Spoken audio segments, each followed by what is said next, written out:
Welcome to another episode of A Soap Maker's Tale. I'm your host, Zakia Ringgold of LiveSoapSchool.com. And this podcast is for makers and would be makers alike. Listen in and get inspired with lessons learned building a handmade business.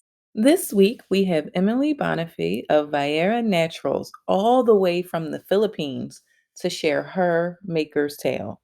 Learn how a business process audit led her to natural skincare, importing, and more as Emely shares her story and lessons learned growing her handmade business.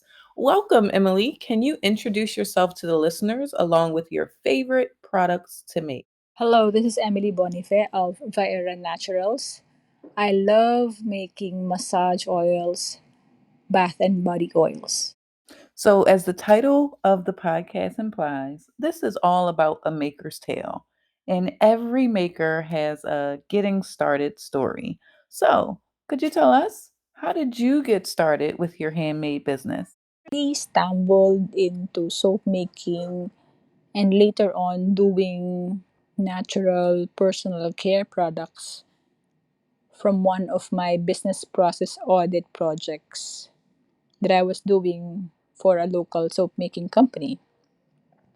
My curiosity was piqued because I discovered that you can make soap from the most basic ingredients from your kitchen or make the most luxurious bar from oils that I did not know existed. The possibilities of handcrafting is limitless, and endless. You are just bound by your imagination. And at the beginning of this interview, I remember I said that bath and body oils are my favorite because oils are healing for me, physically and spiritually. And I think I did not find crafting. I think my craft found me.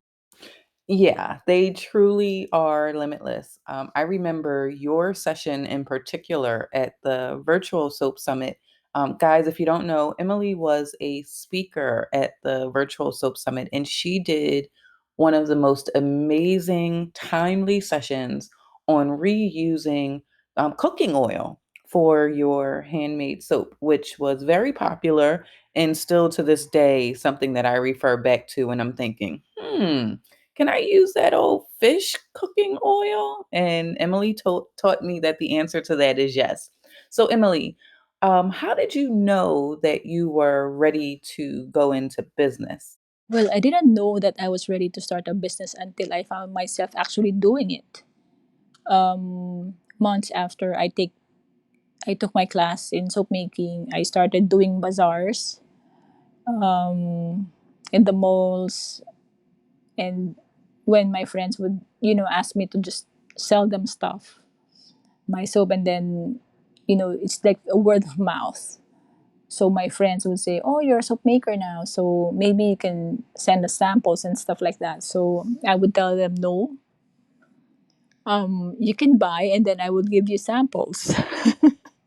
So I think, being a supply chain practitioner myself, I know that there's no free lunch. You know, but anyway, so there's a lot of conversation going on for natural personal care products, but the one thing that stands out is the lack of suppliers here in the Philippines, or sources, reputable sources for natural ingredients. So I took it upon myself that whenever I would travel locally and overseas, I would check the local market if there are ingredients that I can take home and bring here in the Philippines, so I can share them with my co-soap makers.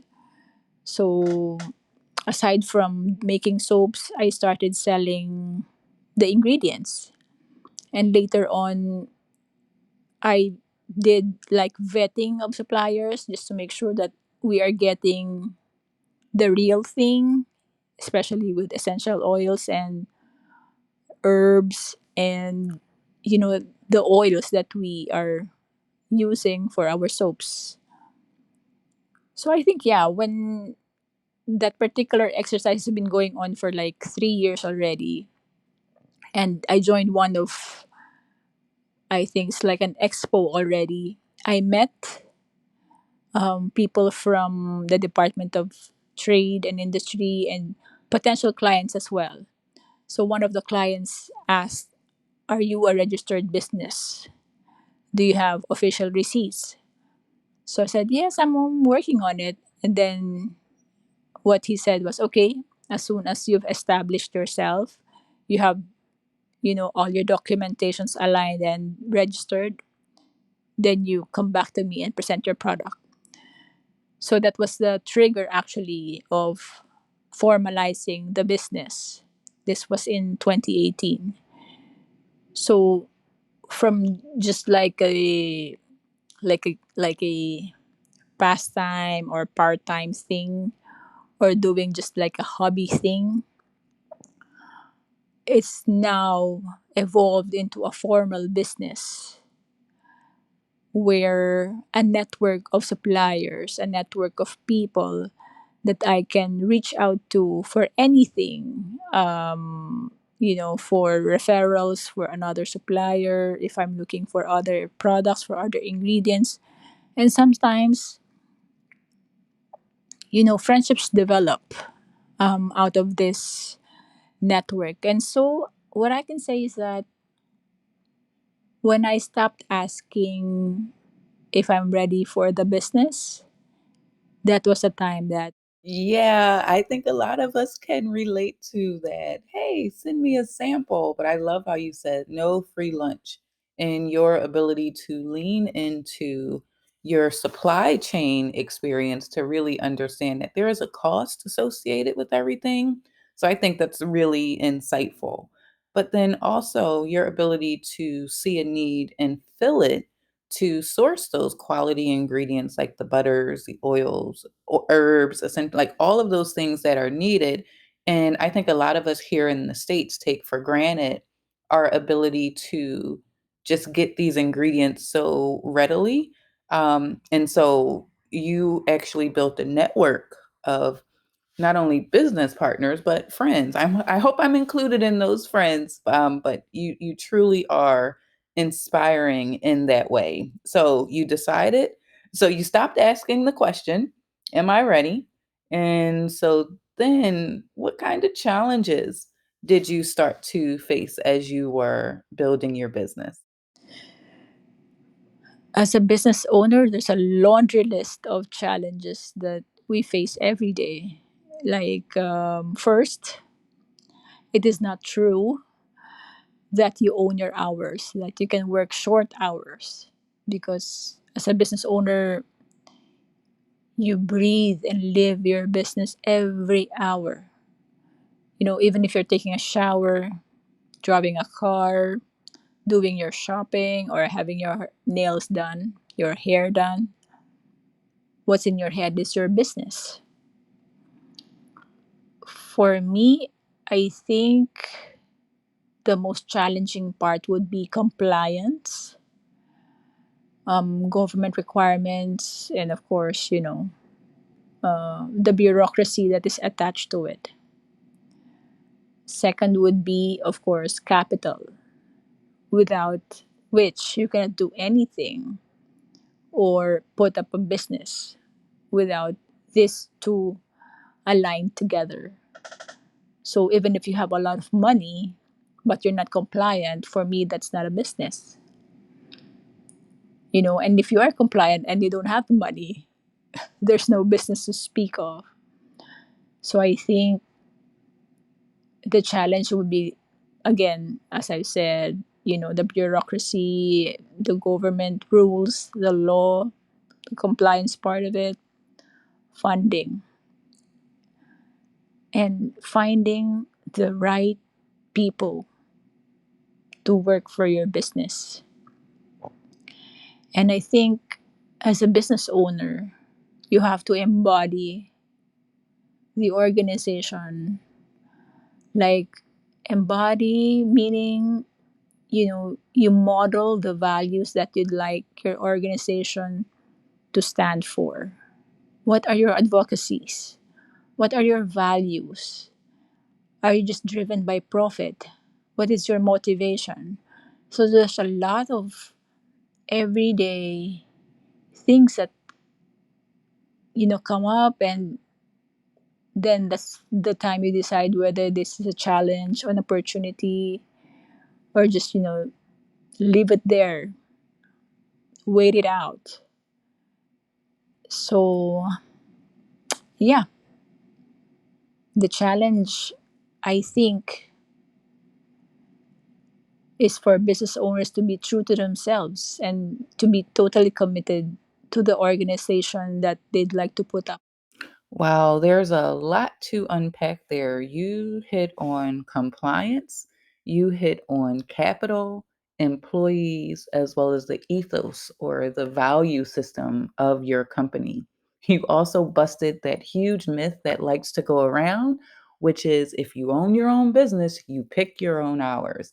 And as you stated, Emily, there is not a time as a business owner where at some point you're not thinking about, even if you're not putting something into practice, whether you're in the shower, using one of your amazing products, driving, any of those things, you are constantly thinking about what needs to happen in your business or what you need to delegate. So I'm glad that you busted that myth.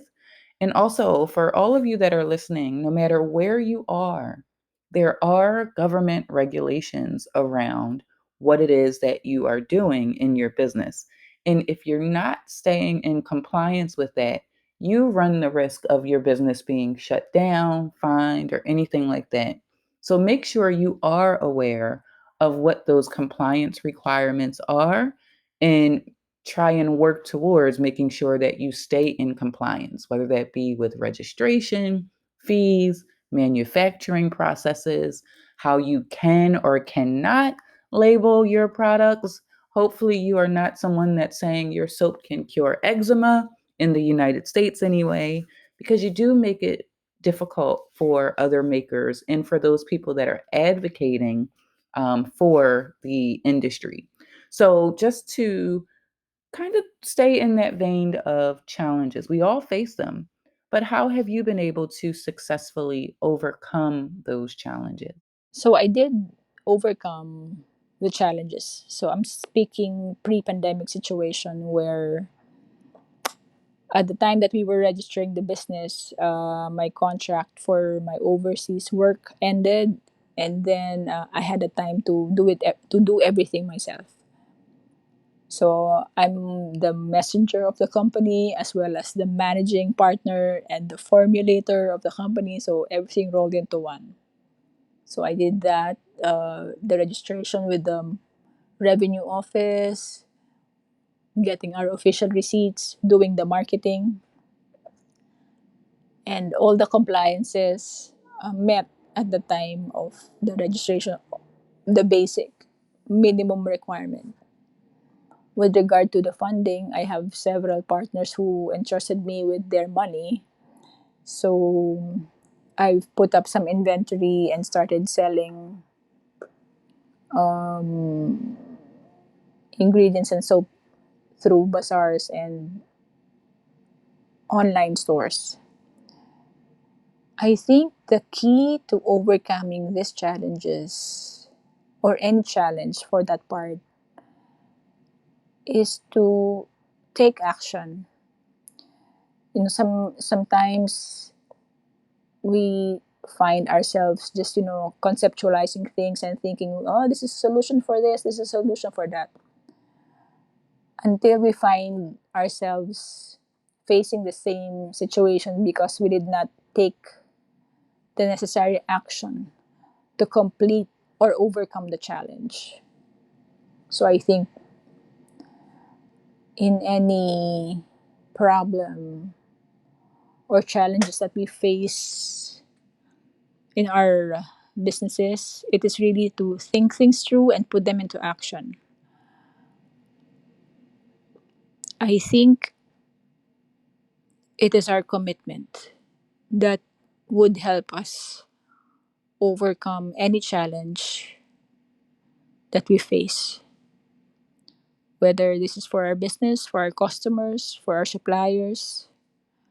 the commitment to take things through and put them into action, getting things done, actually is for me the key to, overcome these challenges and find opportunities within them. You see, every challenge is not a problem, it's just like a solution disguised as a challenge. I think sometimes the monster looks different, or sometimes you think an opportunity is an opportunity, but it's not. So the way we look at things, the way we compel ourselves to move and act are ways to overcome any challenge. Emily, that's golden. You're talking about perspective, committing to it and getting out of your head to do something about it to overcome those challenges and looking for the opportunities that may be hidden within those obstacles. And then, most importantly, not every opportunity is truly an opportunity. So let's shift gears a bit and talk about what is it that you look forward to when you wake up in the morning? What are some of those things that light you up about being a business owner? Whether that be just you personally interacting with your customers, what are those things that keep you motivated in business? One of my best experiences as a business owner is the realization that I can do it. That's boosting my self confidence and thinking to myself that overcoming the fear of owning a business is just that, just fear. And as you go through the pains and the joys of owning a business, you have this feeling of contentment. And aside from that, that feeling of helping others make their dreams come true. Like when I held several workshops and my students would say to me, I didn't know I can do this. Oh, I didn't know that I have the capacity to do this. And this is such a discovery. So those experiences, the way I make others people feel about what they do, what they can do, as well as experiencing going through the fear and anxiety of establishing your own business. So you also have that opportunity to fail and learn. And then when you go back up, you say, oh, I've done this. I think maybe I can try another thing or another venture. So I think when you are able to break through the first time of establishing or owning a business, you gain more self confidence, you gain more self esteem, and you appreciate yourself more that I can build things. And I think you, Zakia, is a very good example of this.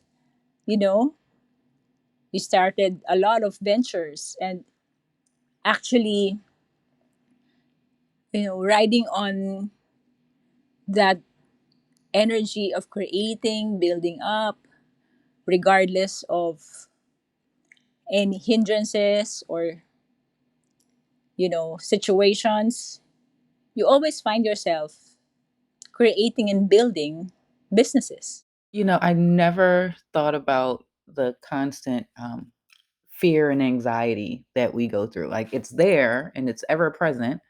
But then the outcome is that self confidence and building of the self esteem. And so I First of all, thanks for the eureka moment. I'm sure it was hiding there all along, but to hear you articulate it in that way and explain how one thing leads to another and how that unlocks something that we're maybe not even aware of is really really helpful. And so, if you think back again to when you first got started or some of those lessons learned that we've been talking about, what is a piece of advice you have for fellow makers or newbies or even people who have been at it for a while? Um, One tough question there. My advice would be to go into the business wide awake. You know, um, I did mine, like there's a lot of things in my head that I can do this. The passion, the inspiration, it's overflowing. And then when things go wrong, that's when you are tested. So when you go through that process of thinking whether you would open your own business, you know, go to it with your eyes wide open, with your heart wide open, because anything can happen. Anything can happen. You can just go to like one bazaar, and then you will find a customer who will build your business from that order. Or you will go to a bazaar and go home with a lot of heartache. No one bought your products. So be aware that everything is not rosy, is not happy or clean. When you jump, just go all in, as in all in. Even the most, you know, the thinnest strand of your hair, don't allow it to leave when you jump. And always find the joy in everything, whether it's difficult, delayed, or you don't have any money anymore. Just have that certainty, that faith that where you need to be, you will always find your place. Always believe in yourself. Again, certainty, belief in yourself, going to it wide open, eyes wide open, that anything can happen. And always you will find yourself managing to land on your feet no matter how you stumble. The first person who will believe in that business is you. So you better believe it. I'm going to have to quote you on that. Eyes wide open and heart wide open. I think they are some true, true words of wisdom that you have shared. And I have one last question for you. Is there anything else that you would like to share with the audience? One last piece of advice that you could give them as a business owner? Well, additional thoughts. Whatever you think, just do it. You can always daydream of things that you'd like to do, the business that you'd like to put up, things that you'd like to accomplish.